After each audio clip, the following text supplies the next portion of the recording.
Hey everybody, welcome to Kimmel's Irish Pub. Time for another movie review. Tonight's movie, The Toxic Avenger.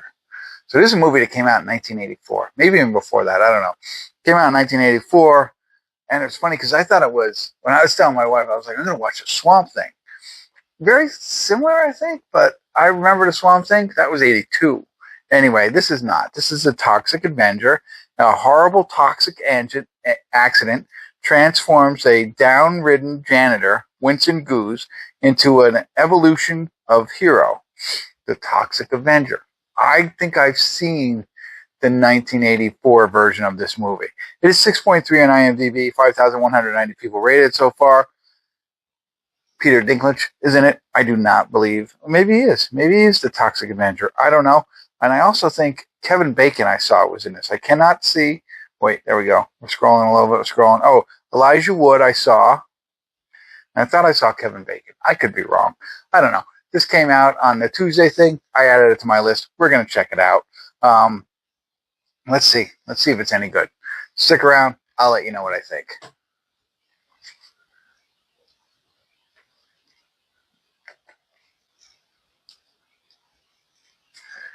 Hey everybody, we're at the credits of The Toxic Avenger Unrated. I think that's part of the title. I just didn't know if it was unrated or that's part of the movie. Whatever. It's the 2025 version of The Toxic Avenger, which was originally made in 1984. And a lot of similarities, I think, from the first one to the last one. So if you know what that one was about, you might enjoy it. If you enjoyed that one, you might enjoy this one, right? I don't see why not. If you didn't like that one or had... I don't know, don't like that kind of humor, you're not going to like this one. It really feels like it was like an 80s kind of movie, the way they shot it. The over-the-top violence and gore and all that stuff. The difference, I think, between that one and this one is this one has more CGI, and that one was all, I guess, I don't know, what they used to call just visual effects. I don't even know what you called it back then, but, you know, but a very similar, right? Our janitor in the original, both of them go into some toxic, and then they kind of become heroes for their own reason. In this case, Peter Dinklage, who I liked in this one. Normally, he's not a character I always like in these movies. They always give him like characters people don't want to like. You like him in this one, right? So he's never married, but like he's widowed in a sense. His girlfriend dies, and so he's raising his stepson, who's a little bit older, who was just in The Life of Chuck. If you've seen that review of mine, the kid was in this one. Wow, so related.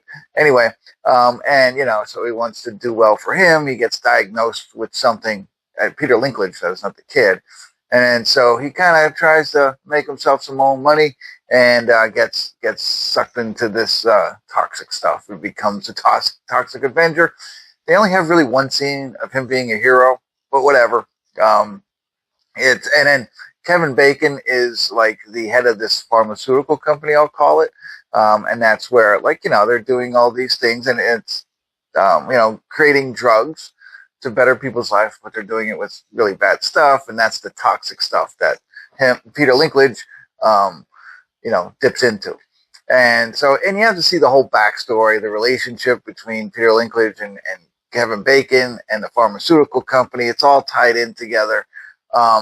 You know, so it works well, but it's really over the top ridiculousness, right? Like, you know, the killing scenes are just like, you know, silliness. You know, what you would, what you've seen in the other one, you're going to see in this one. If you've seen that one, or there's other movies like this, I can't think of it comes off the top of my head. The music sounds very similar. Everything's very similar. Just there's, you know, I mean, even I think in the original, the Toxic Avenger had a ballerina dress on that Peter Dinklage had on in this one, if I'm remembering it correctly. And so, I don't know. They do a lot of nods to the original. In fact, I thought I read that the co-creator from the original was involved in this one. So it's got all that. And those movies back then, the Toxic Avenger, there's other ones very similar that have that over-the-top violence, ridiculous / horror comedy stuff, and that's what this is all about, I think, anyway. Some difference in plot line and origin story, but do you really care? Probably not.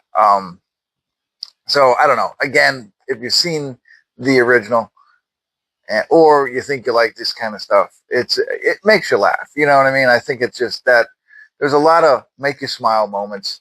And I think Peter Dinklage did a great job. The kid was good. And Kevin Bacon, of course, is just fun to watch as the villain in all of this. I'll tell you one other thing real quick. Kevin Bacon's wife in this, that's the kind of wife you want. You know what I mean? And you'll see what I mean if you watch this, because it's just like, wow, okay, that a girl. So there you go. I don't think I probably should have wrote more down, but I didn't. So that's what you get. Hopefully you found it helpful. Let me know your thoughts. Thanks for tuning in. Kimmel's Irish Pub.